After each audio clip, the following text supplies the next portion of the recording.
একসময় এই পুজোটাতেই খুব আনন্দ করতাম। ছেলেবেলায় চলে যেতাম মন্দিরে, আর পুজোর দিন খুব খাটা করে পুজো হতো। প্রচুর মূর্তি মায়ের নিয়ে আসা হতো, মন্দিরে সাজানো হতো।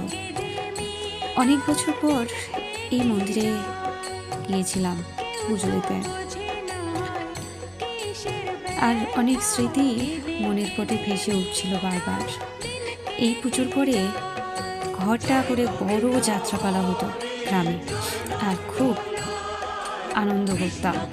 তবে যাত্রাপালা দেখার সময় এত দুঃখের যে